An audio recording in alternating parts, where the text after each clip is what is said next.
Greetings, everyone, and thank you for joining us for today's operator meeting. My name is Hannah Hickam, and I'll be your host for today. We'll just go ahead and get started. I'm not sure who's going first. It's either Jane or Chris, and I will stop sharing so that you can start sharing. Thanks, Hannah. It actually is going to be me. Good morning, everyone. My name is Chris Seisinger, and I am the Information Applied Technology Manager here at COGCC. And today, before I actually start, I want to apologize in advance if I have to cough. I've been having a lingering cough, so my apologies if that interrupts my talking. So what I want to talk about today, or we want to talk about today, is more about the calculations associated with implementing the new financial assurance rules.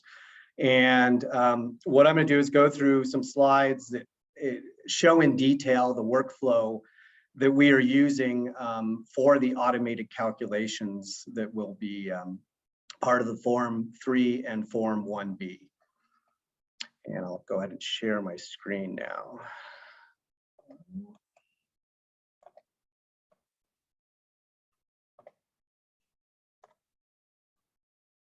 Okay, so hopefully everyone can see a slide on their screen. And again, just to reiterate that these calculations are almost entirely going to be automated. And so a lot of what I'm showing here is not something that you will have to do. It is something you can do if you want to manually check the calculations that are being done and sort of see how we're arriving at the values we're getting to.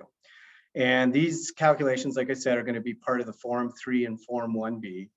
The 1B will be where the annual registration fee is calculated, where the Form 3 will be what determines your option tier. And there's also calculations in the Form 3 for low producing wells and single well financial assurance. All of these calculations are going to be dependent on information you provided us, the operators provided, that comes in primarily through the Form 7, the monthly report of operations, the Form 3 financial assurance plan, where you're going to input some data, the Form 6A, which is going to be a new form with out of service designation, 5B, Form 9 for transfer of ownership, and that will be not for initial, but for subsequent Form 3s, or revised Form 3s. And then the Form 2 and 2A also provides information. This is going to be guidance on how one could manually perform these automatic calculations or check them. So the first issue is where you would get data and information that we are using for these calculations. And there's a couple ways to do that. The first, and this is really only going to be in situations where you have a single well or just a handful of wells that you want to check on, and that is through COGCC. And what you would do is go to our data section of the COGCC database, as shown in the screen capture there, and then you can either use the facility inquiry, the production inquiry, and you're going to want to look at the production for that given well that's broken down by month, and then you would export that production to a Excel file, and then you can do some things optional if you want to reduce the amount of data you're looking at, as shown in steps 3 and 4 on the right side. And you're going to use this prepared Excel data sheet for the calculations that I'm going to discuss here. Additionally, when you are in COGCC, if you just want to look at calculated values, you can. There are some resources within there.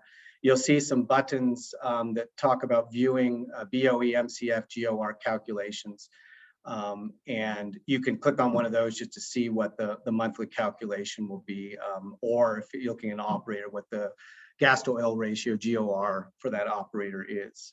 One other comment about the data sets in preparing them is that you will want to consider whether you need to remove any federal, tribal, out of service, or plugged wells as described in the rules.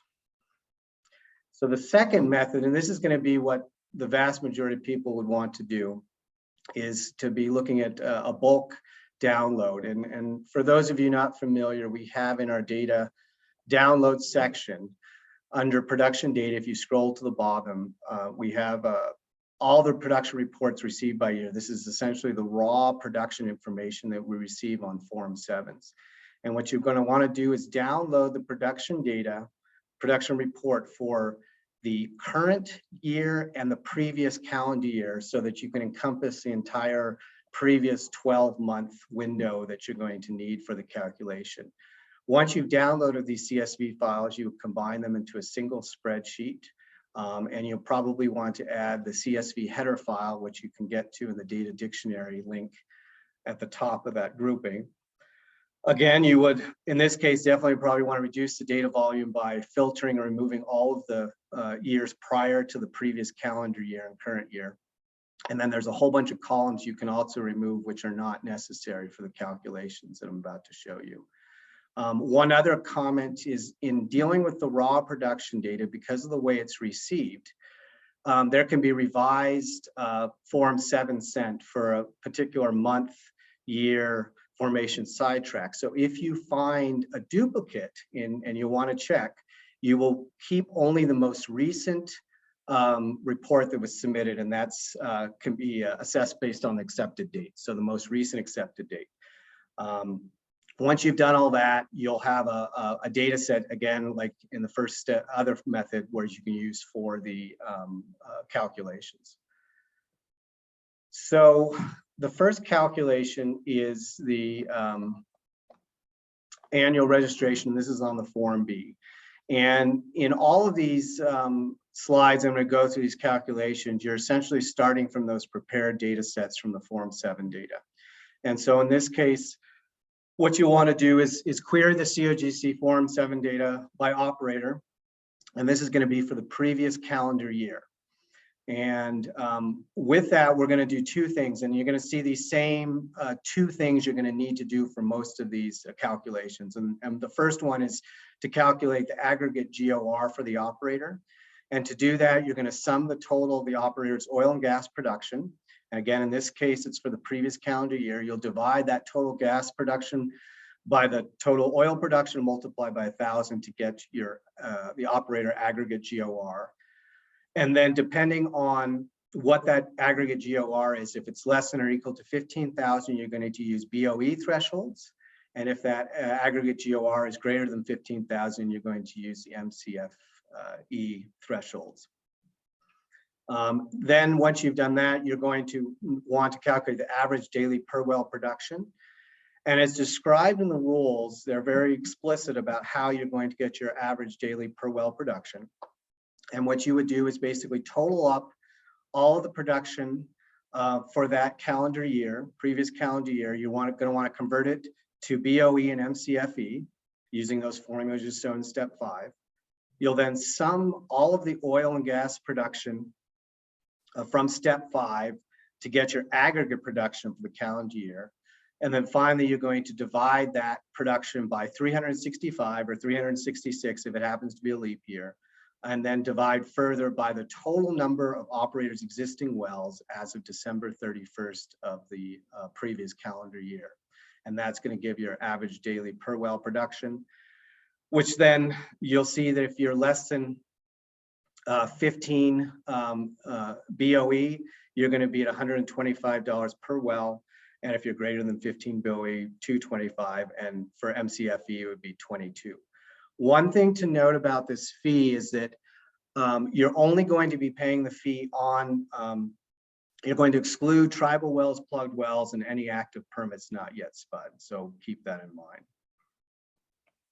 So that the next calculation that we're doing automated is for a low producing well. Again, we're going to start with the Form 7 production data. But in this case, instead of the previous calendar years, we're using the previous 12 months. And the previous 12 months begins 15 months prior to the current months and ends 3 months prior to the current month. And this was done, as I think Jane explained a couple of weeks ago in a previous operator meeting, because of the Form 7 reporting requirements, which is 45 days after the month of production, and then it takes another 30 days for our staff to process it. We're looking at 75 days before we actually have a approved production report. So in order to capture the most recent previous 12 months, we have to go back 15 months prior to the current month. So once you have that information, again, you're going to calculate the aggregate GOR. One of the first steps, and it's the same thing as we did for the annual registration fee, where you have that 15,000 threshold with a less than or equal to 15,000, you use BOE, and if it's greater, you use MCFE as your threshold value. For the average daily per well, it's similar to what we did before. And in this case, the only difference is here, we're going to be taking the monthly productions and we're going to divide by the total number of days in each month. So not the number of producing days, but the actual number of days in that month to get a monthly average daily production as shown in step 7. And then those monthly average daily production values, you're going to sum them all together for the entire previous 12 months and divide by 12 to get the well average daily production over those previous 12 months. With that value, you will then, for less than, if it's less than 2 BOE, that's considered a low producing well. And if it's less than 10, it's MCFE, it's considered low producing. A footnote on that, and I encourage you to read the footnotes for all of these because they're important, is that if you have an oil and gas well or USC well that's completed fewer than 12 months ago, regardless of the value that's calculated, those are not going to be designated as low producing. So moving on, another calculation that's used is for single well financial assurance. And this is coming directly, again, as described in the definitions of the rules. For establishing the single well financial assurance, you essentially have 2 options. One in orange there is using operator demonstrated cost. And for this process, you are going to use your total vertical depth range to determine what the cost of plugging and abandonment is. And you'd use those ranges of less than or equal to 4,000 feet, greater than 4,000 to 8,000, and then greater than 8,000. And you would assign a cost in each one of those depth ranges as you determine. The second thing you're going to determine is your reclamation cost. And in order to do that, you're going to figure out what your reclamation cost is for the well and or for the location, and then divide it by the number of wells to get the reclamation cost for that well. So that's one option to establish your single well financial assurance. The second one is to use commission estimated cost. And for this, again, you're going to be using those same vertical TVD ranges, vertical depth. But in this case, there are actual dollar amounts that have been assigned for each one of them. So 10,000 financial assurance for less than 4,000 feet TVD, 4,000 to 8,000 is 30,000, and greater than 8,000 is 40,000. After you've done that, you'll calculate the location reclamation cost at 100,000 per location or facility. You're going to divide the number of wells by the on the location to get the single well location reclamation cost, and then you're going to sum those 2 together to single well financial assurance. Once you have that single well financial assurance, that is what you're going to pay based upon what's described there in all the tiny text on the right, depending on which option you qualify for. So in case of option 1, you're looking at 10%. For the low producing wells that exceed the 10%. For option 2, it's for low producing wells that exceed the 5% threshold, and so on through, you can just read that in detail later. So the last calculation, and this is the probably the most complicated one, is for your option determination. Here again, we're going to use the Form 7 production for the previous 12 months period, again, beginning to 15 months prior to the current month. You're going to calculate the aggregate GOR just like we did for the low producing well. And for the average day per well production, there's a couple extra steps involved in this process. Again, we're going to first take our Form 7 production data and convert it to BOE and MCFE. We're going to sum the oil and gas production for each well, so by API, to get monthly production. And one thing to note here is that the way production is reported to COGCC, it's by completion, formation, sidetrack. And so you can have multiple production volumes for a single API, and you need to basically group and sum those together to get your monthly production for each well. Once you have that, you can again divide the monthly production by the total number of days in a month to get the monthly average daily production. You're going to sum all of those values for all the wells together to get the monthly average daily production. Now we're going to count the number of wells with a Form 7 report by that operator in each given month. And we're going to divide that value, step number 9 by step number 8, or step number 8 by step number 9 to get the monthly average daily per well production for that operator. Finally, you're going to sum those monthly average daily per well productions values and divide by 12 to get the operator average daily per well production over the previous 12 months. So simple, yes. And from that, you're going to then use the thresholds as established again in the rules and shown in the table on that right. One thing to note here, again, is just that when you're counting the wells in step number 9, you want to, again, count the total number of wells, not the number of completions. So in other words, the rows in the Form 7 production, those are going to be combined, and so you'll just want the total number of distinct APIs for a well.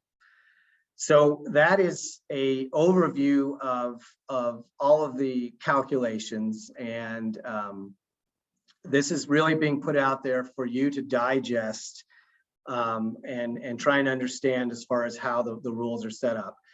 The other thing that I just wanted to quickly show that we're also going to provide here is the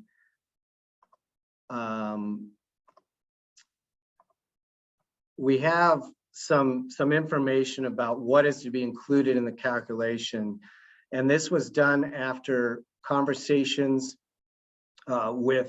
internally within our staff, many conversations, and also with stakeholders about what is actually counted in the various calculations. And so these next few slides sort of go through what would be included and excluded as part of the particular calculation. And so this first slide is for the Form 1B, and you'll see that in terms of determining the number of wells that are operated on December 31st of each year as part of the annual registration fee, that you include your fee wells, but you exclude federal and tribal wells. And of course, you're going to exclude plugged wells and any abandoned locations or permits. So basically anything that hasn't been drilled is not going to be included.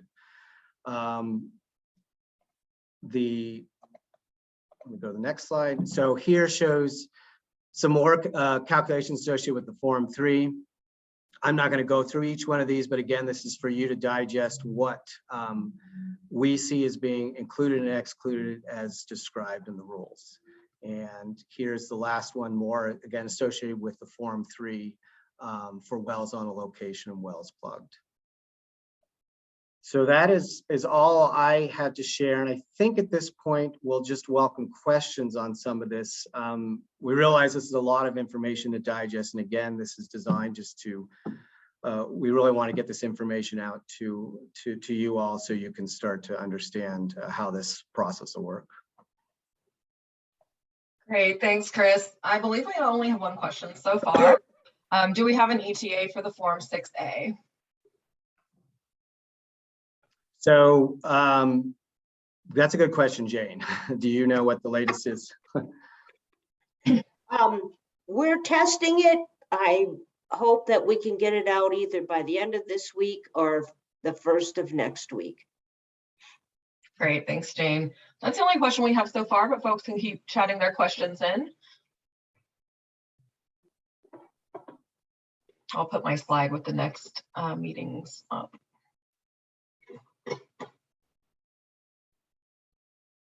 And apparently, I was pointed out to me that in one of the slides where we talk about what's included in counting for the 1B, on the slide, it showed that federal wells were excluded, and really they should be included. So we'll fix that and correct that. Great, thanks, Chris. We do have another few questions rolling in. I just need to situate my screens again since I switched back. And move that to the next slide.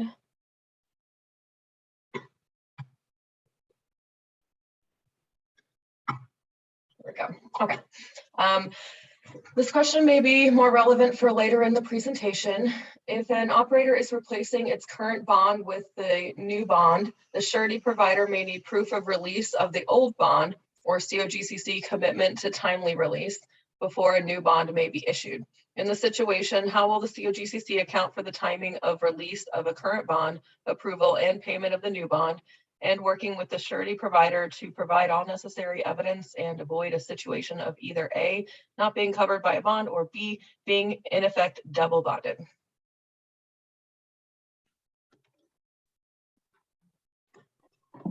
That is a good question. I don't know. Is Jared here? Jared, yeah, I was gonna say if Jared is available, he potentially be the best option to answer that. Okay, Well, make him a co-host. There you go, Jared. So, I think this situation where a surety won't issue a bond unless the old one is released first, or unless they have a commitment to release the old one, is a pretty unique circumstance. Typically, we do not release a bond until we receive and process the replacement. So in this instance, once the Form 3 is approved, that signifies our commitment to the new financial assurance structure of the operator. Our rules do allow us to apply the operator's existing bond to their new total required. However, if they, instead of augmenting their current bond, they wish to replace, that's acceptable, and they have 90 days to submit the new bond in accordance with our rule via the Form 3A. So there is some time in there to work through the details, but I would anticipate that our acceptance of the Form 3 would signify our plan to release the old bond as long as we have the sufficient bond in place for the new amount as defined in the Form 3. I know this is a long, windy response, but go ahead, Jane. You're muted. I would just add that our rules have always said that a bond is not released until an adequate replacement has been received. And that means it's in, it's processed, it meets all of our requirements. And in that question, there was an option A of not being bonded. That will never happen. That just cannot happen. So it's always been B. There's always been an overlap. So. And there really won't be a double bonding situation in the current circumstance where an operator wishes to replace a bond with a different surety provider's bond or something of the sort. We're pretty efficient in that we approve the new and release the old. There might be a couple week gap where we're processing the release, but in effect, we're relying on the new. And that's just, actually, I take that back. There's not that 2-week notification, is there, Jane, on the replace and release? No. So, right. So when we get that new one, it's processed, it's accepted, and we release the old one. So the overlap is minimal. It's more of an hours as opposed to really being double bonded. We don't double bond. All right, thank you for that. Next question is, would a modified plan include just 3 and 4 or any plan that deviates from the rules?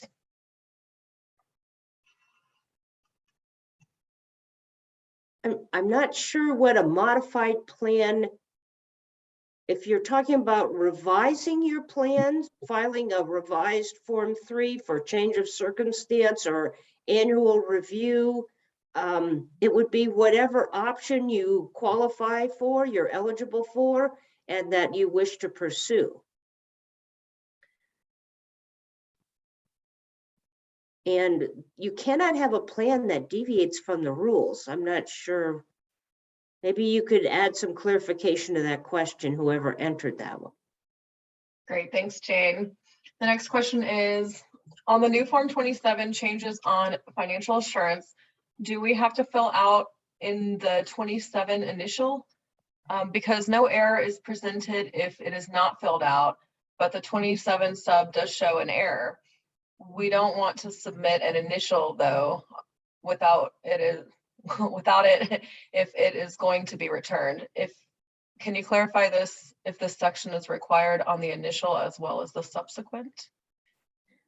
As we designed that, it wasn't, if you read the rules, it isn't talking about the initial Form 27. It's talking about the supplemental 27s. However, we've had some internal discussions since the new version of the 27 was released yesterday.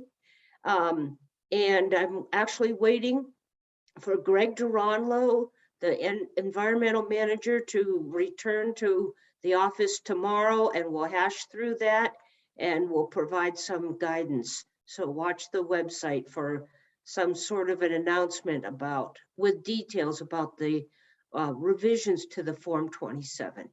Sorry for the confusion, but we ran into a hiccup there. Thanks, Jane. I'm just going to jump back to that other question. Yeah, I have some more insight on this, Hannah, on the plan modification. Okay. Our rules in an option 3 or 4 plan allow for the operators to modify their payment schedule. The default for an option 3 is 5% of the financial assurance due each year for 20 years. For option 4 is 10% per year for 10 years. So if they're proposing a change to the payment schedule, that's allowed in the option 3 or option 4 plan, but it's considered a modification to the payment schedule. So yes, that only applies to 3s and 4s. It may apply to a 5, but a 5's kind of a tailored plan anyway.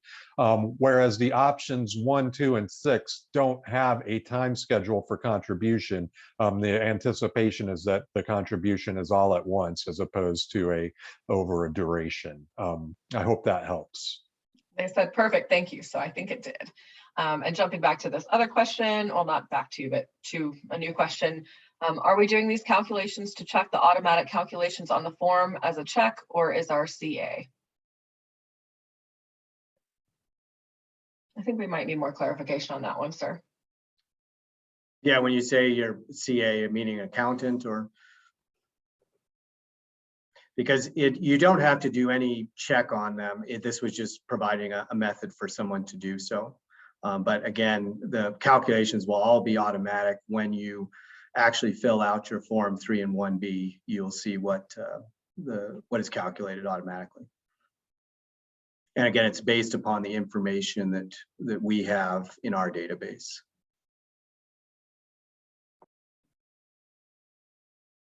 All right, they say that answers it. Thank you, Jared. That was Chris, but you're welcome. Oh, sorry, Chris. I was kidding. All right, we'll see if any other questions come in. In the meanwhile, I'm going to click to my next slide to wrap things up. So here are all the next dates for the summer meetings, and then our regular meeting dates are at the end there. No, it's covered up. And we will have this information that I shared today out by the end of today, hopefully even by noon today, so people will be able to access it. Great, thanks, Chris. Oh, here's another question. Will the forms be in Colorado web forms? And if so, how does a new user get access? Yes, the forms will be in our web forms. Users get access by filing a Form 1A, which which grants them access as an authorized agent of the operator who they are filing forms for. And that is the same as for any of our forms. So there should be a 1A on file that names your current designated agent. If you need to add someone access, have that designated agent file a Form 1A to request an additional account. Thanks, Jared. The next question is, if there are errors on the Form 7s, example, gas production was reported on the 7th, but actually no sales of gas were sold. It was flared gas allocated back to the wells. Is there someone we can discuss this with?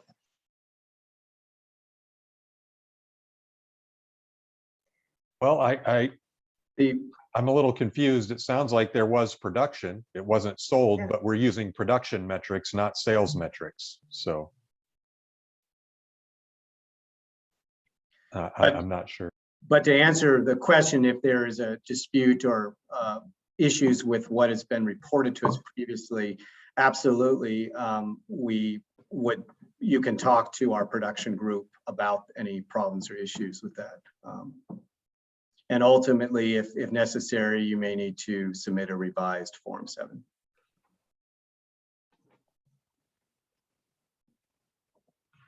All right, they said thanks. So that must have answered the question. And then up on the screen, that's my email address. If you need to be put on the operator email distribution list, please email me and I will put you on there. And we'll see if any other questions come in.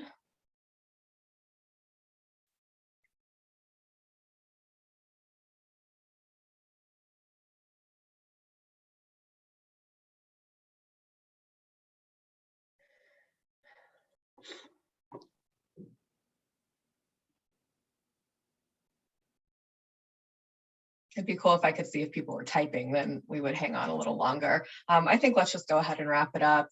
Thank you everybody so much for being here. If you have any questions, you can also email me the question. I'll add it to our question doc and that will eventually be posted. And then the rest of the items will be posted in the usual place.